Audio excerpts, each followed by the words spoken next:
చదువు ఒక చిత్తగించుము బెత్లెహేము నేను యేసయ్య యొక్క కుమారునిలో ఒకరిని చూసి తిని అతడు చమత్కారంగా వాయించగలడు. అతడు బహుశూరుడును, యుద్ధశాలియు, మాట నేర్పరియు, రూపశ్రీ ఉన్నాడు. ఏమనుకోకండి. 16వ అధ్యాయం 7వ వచనం చదవండి. 7వ వచనం. అయితే యెహోవా సమూయేలుతో ఇలాగ సెలవిచ్చెను, అతని రూపమును అతని ఎత్తును లక్ష్య పెట్టకము. మనుషులు లక్ష్య పెట్టు వాటిని యెహోవా లక్ష్య పెట్టడు. చదవండి. అతన్ని త్రోసివేసి ఉన్నాను. మనుషులు పై రూపం లక్ష్య పెట్టుతారు కానీ యెహోవా హృదయాన్ని లక్ష్య పెడతారు. మనం అనుకుంటాము పంచలు అనుకుంటా అన్న వచ్చారా మంచి వైట్ వేసుకుని మంచిగా కూర్చోన్నాడు అంటాం. కానీ హృదయం ఎవరు చూస్తుంటాడు? దేవుడు చూస్తుంటాడు. కనుక దేవుని ఎదుట మనము తెల్లగా ఉండాలి. పైన తెల్లగా ఉండాలి, లోపల కూడా తెల్లగా ఉండాలి. అయితే ఇక్కడ సమయంలో మరి మొదటి కుమారుడు యేసయ్యకు 8 మంది కుమారుడు. మొదటి వాడు ఎలియాబు వచ్చాడు. హైట్ వెయిట్ చూశాడు, బలివడడం మనసు ఇతడు రాజు బాగుంటుంది, సౌలులాగా ఉన్నాడు, చూస్తే సౌలులాగా ఈక్వల్గా ఉన్నాడు అని లేచాడు. ఇక అభిషేకం చేయటానికి దేవుడు ఏంటని చెప్తున్నాడు, ఆగు బాబు, నేను అతన్ని కోరుకోలేదు. అతని ఎత్తు రూపం చూడాలి. మనుషులు పై రూపం చూస్తారు, కానీ నేను హృదయాన్ని చూస్తాను. కనుక దేవుడు హృదయాన్ని చూసేవాడుగా ఉంటాడు. కనుక ఈ యొక్క మధ్యాహ్నకాల సమయంలో ప్రభు శరీర రక్తంలో పాల్గొనడానికి కూడిన మనం కూడా మన హృదయాన్ని దేవుడు చూస్తున్నాడు. ఎట్లా ఉంది? తెల్లగా ఉందా, నల్లగా ఉందా, లేకపోతే అటుగా నీటి కాకుండా ఉందా? ప్రకటన గ్రంథం 3వ అధ్యాయం 18వ వచనంలాగా నువ్వు చల్లగా అయినా లేవు, ఎచ్చగానైనా లేవు, వెలువెచ్చగా ఉన్నావు అని చెప్తాను.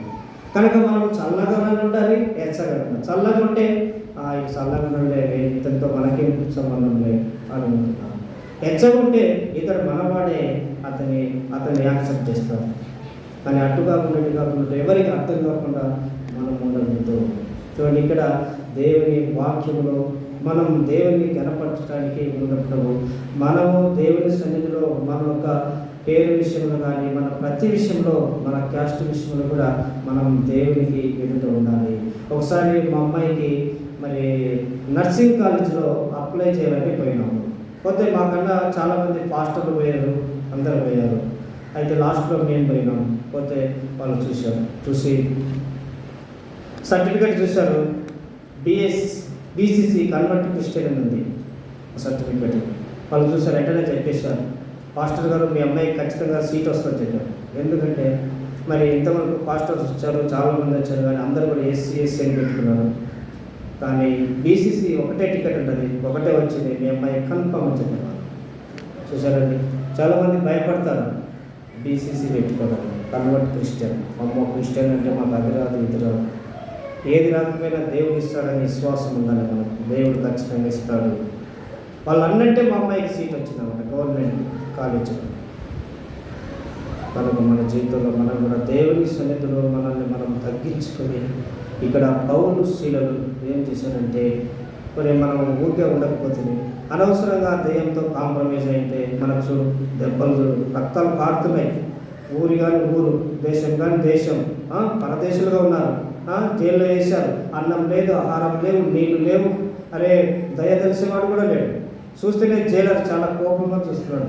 వెంట్రా మీరు రోమీల ఆచారం ప్రకటిస్తారా, మీరు యూదులకు ఇలాంటి పని చేస్తారా?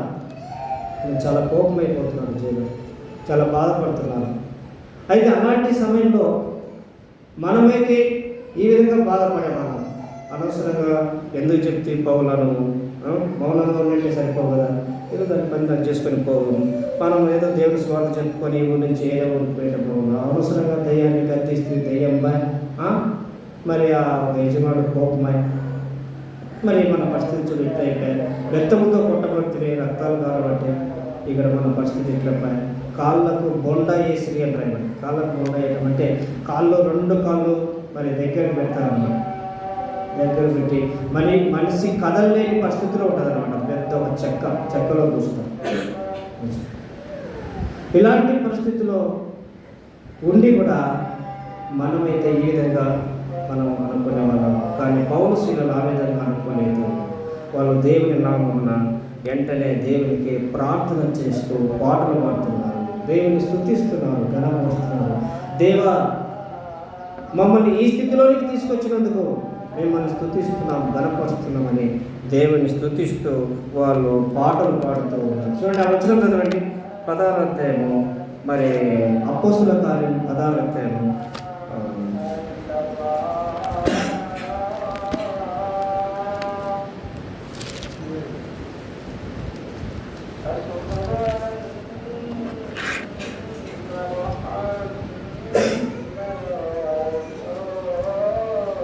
25వ వచనం చదవండి. అయితే మధ్యరాత్రి వేళ పౌలు శీలను దేవునికి ప్రార్థించుతూ కీర్తనలు పాడుచున్నది, ఖైదీలు వినుచున్నది. ఎప్పుడు? మధ్యరాత్రి వేళ వాళ్ళు దేవునికి ప్రార్థిస్తూ కీర్తనలు పాడుతున్నారు. అయితే ఖైదీలు కూడా వినుచున్నారు. చూసారండి, మనమైతే ఏం చేసేవాళ్ళము? మొక్కుతూ మోలుగుతూ, అయ్యో పౌలా ఇంత పని చేస్తే ఎమ్మడి అనవసరంగా వస్తే అని కూడా మనం పండుకునే వాళ్ళం. జ్వరం వచ్చిన కొంచెం దూరం పెట్టుకో, తగల కాళ్ళ దగ్గర దెబ్బ ఉంది అని అంటారు. కానీ ఇక్కడ పౌలు శీలలు ఏం చేశారంటే మరి కీర్తనలు పాడుతూ 25వ వచనం చూడండి. అయితే మధ్యరాత్రి వేళ ఎందుకు మధ్యరాత్రి వేళ అంటే వాళ్ళు కొట్టిన దెబ్బలకు అలసిపోయారు పౌలు శీలలు. మరి తీసుకొచ్చి ఆ జైల్లో వేశారు, బొండ వేశారు. వాళ్ళు సోదరుని పడిపోయినారు, నిద్రపోయారు. నిద్రపోయిన తర్వాత మధ్యరాత్రిలో మేలుకు వచ్చింది వాళ్ళకి. మధ్యరాత్రిలో మేలుకు వచ్చినప్పుడు వాళ్ళు వెంటనే దేవునికి ప్రార్థన చేయటం, పాటలు పాడటం, కీర్తనలు పాడటం స్టార్ట్ చేశారు. ఖైదీలను వింటున్నారు. వెంటనే మహా భూకంపం కలిగింది. చెరసాల తలుపులన్నీ కూడా తెరవబడ్డాయి. అప్పుడు జైలర్ చూశాడు, మరి భూకంపం వచ్చి నేను ఇంత సప్పుడు అని చూస్తే తలుపులన్నీ తెరవబడ్డాయి. మరి ఖైదీలన్నీ పారిపోయారు.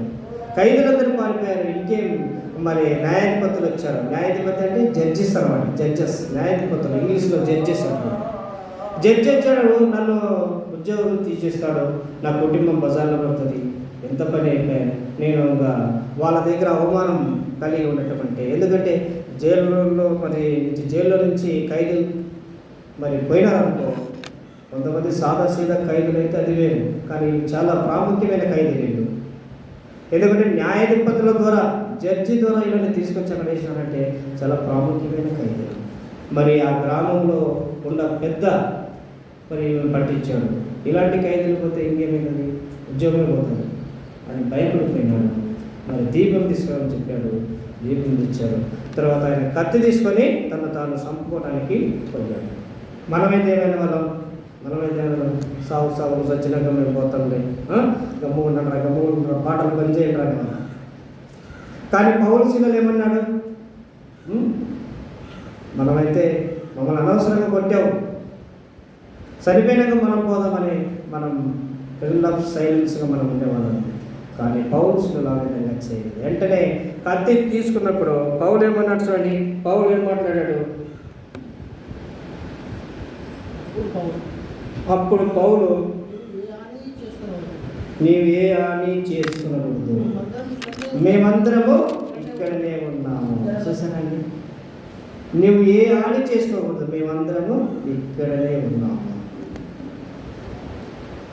ఎందుకు ఆ మాట చెప్పాడు పౌలు అంటే, అతడు దేవుని హృదయాన్ని, దేవుడిచ్చే రక్షణను, దేవుడిచ్చే గొప్ప అవకాశాన్ని ఆయన ఎరిగినాడు.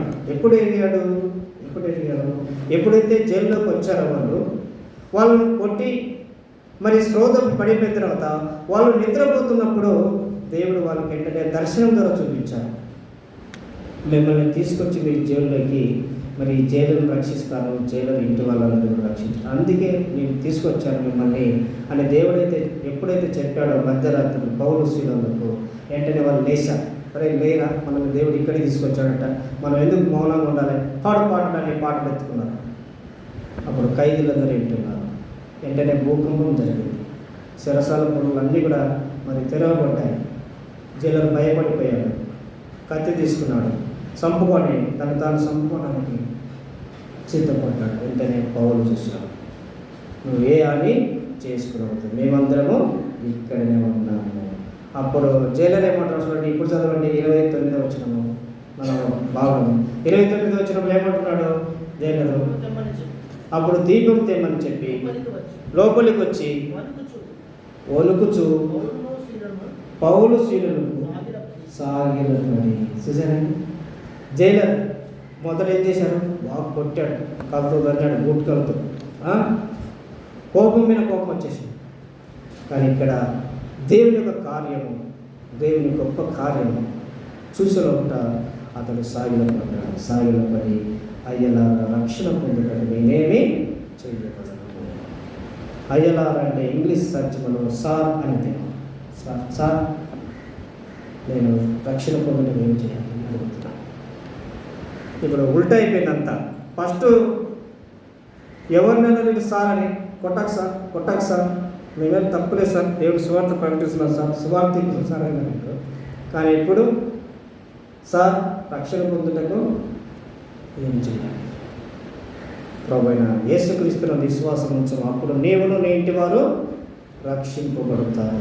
వెంటనే వారి ఇంటి వారికి దేవుని వాక్యం చెప్పారు. ఇక్కడ ఏ సైతాను ప్రేరేపణ కాదు, ఇది దేవుని ప్రేరేపణ, దేవుని సువార్త దేవుని ప్రేరేపణతో జరగాలి, దేవుని సువార్త దేవుని నడిపింపుతో జరగాలి, దేవుని సువార్త దేవుని ఆత్మతో జరగాలి, దేవుని పని దేవుని ఆత్మతోనే జరగాలి. అదే దేవుని పని. దేవుని ఆత్మతో జరగకుండా మనుషుల జ్ఞానం ద్వారా, మనుషుల శక్తి ద్వారా, మనుషుల తెలివి వలన మరి జరిగేది కాదు. అది జరిగినా నిలవదు. ఎంతకాలం ఉంది పూతోన దేహం బయటలో పడిపోయింది, యజమాని లాభం పోయింది, సైతాను అంతా కూడా బయటికి వెళ్ళిపోయి, సైతాను వాడు పోయినాడు, అయిపోయింది, నాకు ఇక్కడ టైం లేదు, వచ్చారు సువార్థికులు వచ్చారు, పౌలు స్త్రీలు వచ్చారు, వాళ్ళు వచ్చేలోపల నా నిజస్థితి బయటికి వచ్చేసింది, నేనేం చెప్పలేక వాళ్ళతో కాంప్రమైజ్ కావాలని కూడా చూశాను, కానీ కుదరలే అని వెళ్ళిపోయింది సైతాను. కానీ ఇక్కడ దేవుని యొక్క దాసుల ద్వారా దేవుని గొప్ప కార్యం. మనం కూడా ఆ స్థలాల్లో పోతాం. మరి కొన్నిసార్లు మనము మన బంధువుల పెళ్ళిళ్ళకు, మన ఒక మరి తోపుట్లో, ఇంకా మన రిలేటివ్స్ మ్యారేజ్కి పోతాం. అక్కడ పౌలు స్త్రీలలాగా మనం కూడా సాక్షులుగా ఉంటున్నామా, వాళ్ళ ద్వారా కాంప్రమైజ్ అవుతున్నాం, ఎక్కడికైనా పోను. మరి నువ్వు ఒక మాట ఉండు అన్నా, రా ఒక పెగ్గేతం రా అంటారు, అంతే కదా. ఫ్రెండ్స్ ఏమంటారు, ఆ పెగ్గుని అడ్డం పెట్టుకొని మనం సువార్త చెప్పచ్చు. నేను ఇంతకుముందు మహేశ్వరంలో ఉండేవాడిని, అక్కడ అందరూ కూడా ఫ్రెండ్స్, అందరూ లీడర్స్ అన్నమాట. ఎవరు బీఆర్ఎస్ నాయకులు, కాంగ్రెస్ నాయకులు అందరూ నాతో ప్రార్థన చేయించుకుని పోయేవాళ్ళు. వాళ్ళు సిటీకి పోయేవాళ్ళు ప్రార్థన చేయించుకొని, మళ్ళీ వచ్చేటప్పుడు నాకు గిఫ్ట్ ఇచ్చేవారు. ఎందుకంటే పాస్టర్ గారు మీరు ప్రార్థన చేశారు, మాకు మంచిగా అయింది అని మళ్ళీ ఎవరు పెట్టారు పైసలు. అయితే అలాంటి వాళ్ళు ఎక్కడ ఏ ఫంక్షన్ అయినా నన్ను పిలిచేవారు. అయితే నేను ఒకటి సరే ఇది ఒక మార్గం కాబట్టి నేను దేవుని సువార్త ప్రకటించే అవకాశం ఉందని వాళ్ళ వెంబడి పోయి అనేకులకు సువార్త ప్రకటించడం జరిగింది, దేవుని వాక్యం. మరి కొంతమంది ఆర్ఎస్ఎస్లు, తర్వాత ఇంకా హిందువులు దాదాపు 70 బైబిళ్ళు నన్ను అడిగి తీసుకున్నారు. ఎందుకంటే దేవుని మధ్యలో ఎప్పుడు కూడా మనం దేవుని బిడ్డలంగా ఉన్నప్పుడు మరి సైతాను ఏం చేయలేదు. ఇప్పుడు మనం బలహీనులుగా ఉండి లోకానుసారంగా మనము సైతాన్ తలంపులతో, సైతాన్ ద్వారా వచ్చే ఆశలతో, సైతాన్ ద్వారా వచ్చే లాభం మనం ఎప్పుడైతే ఆశిస్తామో అప్పుడే దేవుడు మనల్ని అవమానానికి అప్పగిస్తాడు. కనుక ఈ లోకంలో పౌలు స్త్రీలలాగా మనం కూడా దేవుని సైతాన్ సపోర్ట్ తీసుకొని మనం ఎప్పుడు దేవుని సేవను చేయకూడదు. దేవుని సపోర్ట్ ద్వారానే మనం దేవుని సేవ చేయాలి. మనం సువార్త చెప్తుంటాం, ఇంకొక ఆయన లోకస్తుడు వస్తాడు, ఆయన నమూనాలో చెప్పి మరి మనకు సువార్తకు ఏదో చేసినట్టు ఉంటుంది, మనకు ఏదో సాయం చేసినట్టు ఉంటుంది. ఆ విధంగా ఇప్పుడు మనం చేయకూడదు. దేవుని వాక్యం అంటే బైబిల్ ఏం చెప్తుందంటే దాని ప్రకారంగా మనం చేయాలి. అప్పుడు దేవుని కార్యం జరుగుతుంది. కానీ మరి సైతాన్ సపోర్ట్ వల్ల దేవుని కార్యం జరగదు, దేవుని పని జరగదు. అలాంటి వ్యక్తి కూడా దేవుని వెంబడించలేడు, దేవునికి లాస్ట్ వరకు అతడు దేవుని బిడ్డగా ఉండలేడు. కనుక సాగిలపడుట అనే మాట ఇంకా చాలాసార్లు రాయబడింది, కొత్త నిబంధనలో 20 సార్లు రాయబడింది. సమయం అయిపోయింది కాబట్టి ఇక్కడ ముగిస్తున్నాను. మనం కూడా దేవుని సన్నిధిలో సాగిలపడి పౌరులాగా మనం కూడా పౌరుషం కలిగి దేవుని సన్నిధిలో దేవుని యొక్క ప్రత్యక్షత ద్వారా దేవుని సేవ చేయడానికి మనం తీర్మానం చేసుకొని మరి యథార్థ హృదయంతో మనం ప్రభు శరీరక్తంలో పాల్గొంటే దేవుడు మన అవసరాలు తీస్తాడు, మన బిడ్డల అవసరాలు తీస్తాడు, మన కుటుంబంలో అవసరాలు తీస్తాడు, మనకు పాడి పంటలు మనకు ఉన్న సమస్తాన్ని ఆయన దీవించే దేవుడుగా ఉన్నాడు. దీవెనకు మనం పాత్రలుగా కావాలంటే ఆయన శరీరక్తంలో మనము యోగ్యంగా పాల్గొనాలి. కొద్ది నిమిషాలు మౌనం నుండి మనల్ని మనం పరీక్షించుకొని మనము ప్రభు శరీరక్తంలో పాల్గొంటాము. మోకరించగలిగిన వాళ్ళందరూ కూడా మోకరించండి. ప్రభు సన్నిధిలో సాగిలపడి మన హృదయాన్ని ప్రభుకు సమర్పించుకొని మనము యోగ్యమైన రీతిలో ప్రభు శరీర రక్తంలో